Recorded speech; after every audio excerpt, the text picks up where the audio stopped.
Em nome do Pai, e do Filho, e do Espírito Santo. Amém. Evangelho de Jesus Cristo segundo São João. Glória a vós, Senhor. Naquele tempo, Jesus ergueu os olhos ao céu e disse: Pai, chegou a hora. Glorifica o teu Filho, para que o teu Filho te glorifique a ti, e porque lhe deste poder sobre todo homem, ele dê a vida eterna a todos aqueles que lhe confiaste. Ora, a vida eterna é esta, que eles te conheçam a ti, o único Deus verdadeiro, e aquele que tu enviaste, Jesus Cristo. Eu te glorifiquei na terra e levei a termo a obra que me deste para fazer. E agora, Pai, glorifica-me junto de ti, com a glória que eu tinha junto de ti, antes que o mundo existisse. Manifestei o teu nome aos homens, que tu me deste do meio do mundo. Eram teus, e tu os confiaste a mim, e eles guardaram a tua palavra. Agora eles sabem que tudo quanto me deste vem de ti, pois deles as palavras que tu me deste, e eles as acolheram, e reconheceram verdadeiramente que eu saí de ti, e acreditaram que tu me enviaste. Eu te rogo por eles, não te rogo pelo mundo, mas por aqueles que me deste, porque são teus. Tudo que é meu é teu, e tudo que é teu é meu, e eu sou glorificado neles. Já não estou no mundo, mas eles permanecem no mundo, enquanto eu vou para junto de ti. Palavra da salvação. Glória a vós, Senhor. Meus irmãos, nesse dia 3 de junho, Evangelho de São João, capítulo 17, versículos de 1 a 11a. Esse texto, que é parte do texto da oração sacerdotal de Cristo, ele tem uma palavra maravilhosa para nós nessa meditação de hoje. Em certa altura, Jesus diz assim: Ora, a vida eterna é esta, que eles te conheçam a ti, o único Deus verdadeiro, e aquele que tu enviaste, Jesus Cristo. Jesus aqui está dizendo que o que é a vida eterna. Jesus está nos explicando em que consiste a vida eterna. E isso aqui, meus irmãos, é extremamente importante, porque se nós não sabemos a finalidade da coisa, dificilmente nós vamos viver em prol daquilo. Nós temos uma finalidade. Aquelas perguntas: de onde eu vim, para onde vou, o que eu estou fazendo aqui, o Evangelho de hoje nos responde. Nós não precisamos ficar loucos com essas perguntas fundamentais que todo ser humano, a uma altura da sua vida, ele já se fez. Essa pergunta fundamental: o que vai ter depois? O que acontece depois da morte? O que tem aqui? O que tem lá? Essas coisas. Então Jesus está dizendo: ora, a vida eterna é conhecer a Deus. E nisso consiste a vida eterna. O Papa saudoso, Bento XVI, ele escreveu uma encíclica chamada Spe Salvi Facti Sumus, ou seja, é na esperança que nós somos salvos. É na esperança. Spe Salvi, ele explica em que consiste a esperança cristã.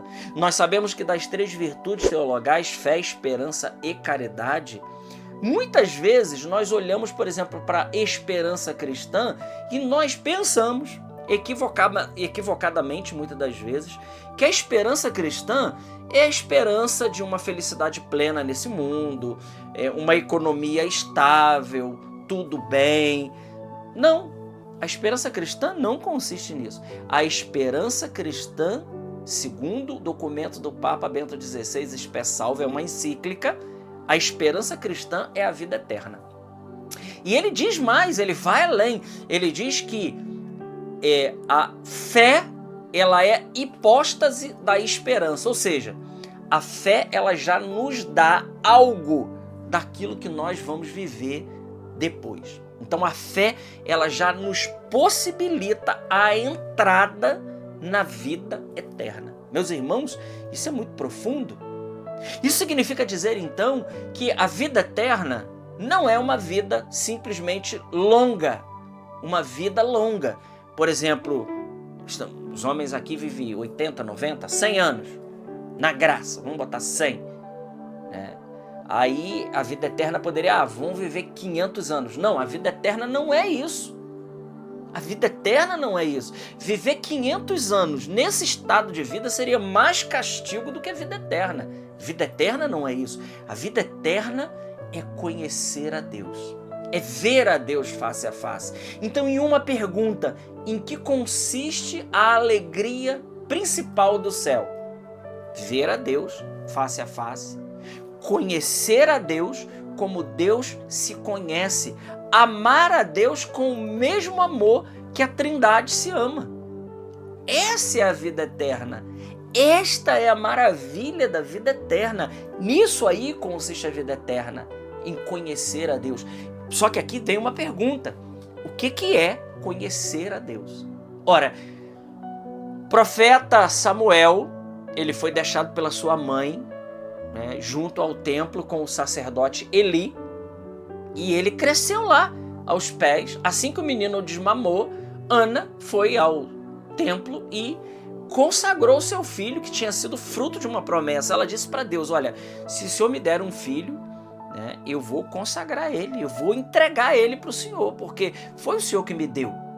E o jovem Samuel vivia no templo, aos pés do sacerdote Eli, mas diz a palavra de Deus no primeiro livro de Samuel, que Samuel, embora ele vivesse na casa de Deus, ele não conhecia o Senhor. Tanto é assim verdade que Deus chamou ele 3 vezes e ele pensou que era Eli que estava chamando ele, até que Eli percebeu e disse, olha, quando você ouvir a voz de novo, você diz, fala Senhor, que o teu servo escuta. Então, ele não conhecia o Senhor. Em que consiste conhecer a Deus? Meus irmãos, conhecer na Bíblia é sempre sinônimo de fazer a experiência. Então, todas as vezes que a Bíblia nos fala de conhecer, a Bíblia não está falando de um conhecimento intelectual simplesmente. Esse é um modo de conhecer, e não estou dizendo que não seja verdadeiro, esse é um modo verdadeiro de conhecer. Mas o conhecimento que a Bíblia fala quando diz assim, fulano não conhecia o Senhor, fulano não conhecia tal pessoa, é porque não tinha feito a experiência ainda. Samuel não tinha feito a experiência de Deus. Quantas vezes nós vivemos anos, tempos, na casa de Deus, sem conhecer a Deus, sem fazer a experiência? Quantas vezes falamos do amor de Deus, né? Falamos que Deus nos ama, mas nós mesmos não experimentamos ainda esse amor de Deus. Então, conhecer é fazer a experiência. Em que consiste a vida eterna? Jesus está dizendo, em conhecer a Deus, em ver a Deus face a face. Isso deve ser a nossa busca, isso deve ser a nossa alegria. Nós precisamos perseguir esse objetivo, irmãos, de conhecer a Deus. Mas aqui, atenção, esse conhecimento de Deus, ele começa aqui nessa vida.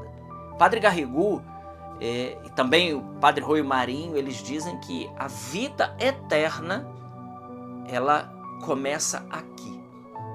A vida eterna, uma alma em estado de graça, uma alma imortal em estado de graça, ela já está vivendo a vida eterna. É claro que essa vida ela será transformada, ela será aperfeiçoada, mas ela já começa aqui, porque pela fé, e aqui vem o bonito, porque pela fé, nós já tocamos o mistério, nós já tocamos o sagrado, nós já tocamos o transcendente, aquele totalmente outro. De alguma maneira, nós já, capturados por esse amor de Deus, nós já tocamos o sobrenatural de Deus. Isso é a vida eterna. Ela começa aqui. E quando ela terá fim? Nunca. Nunca. Será um único verdadeiro instante eterno, vários instantes eternos, onde nós contemplaremos e ficaremos extasiados com a beleza e com a grandeza deste Deus. Essa é a maravilha. Então Jesus está dizendo, Pai, em que consiste a vida eterna? Que eles conheçam a Trindade. Conheçam a Ti, conheçam a mim e, claro, conheçam o Espírito Santo. São as três pessoas da Trindade, um único Deus. Esta está a nossa perfeita alegria. Por isso, meus irmãos, por isso, meus amigos, nós precisamos nos esforçar todos os dias para se mantermos em graça de Deus, para que a gente não perca a beleza da vida eterna. Que, volto a dizer, como nos diz Bento XVI, nós já temos acesso mediante a fé. Mediante a fé. Então a fé, ela já nos possibilita a entrada, né, nesses grandes mistérios que o Senhor concede a cada um de nós.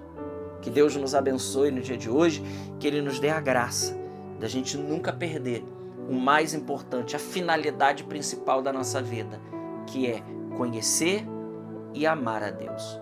Glória ao Pai, ao Filho e ao Espírito Santo, como era no princípio, agora e sempre. Amém. Salve Maria Imaculada.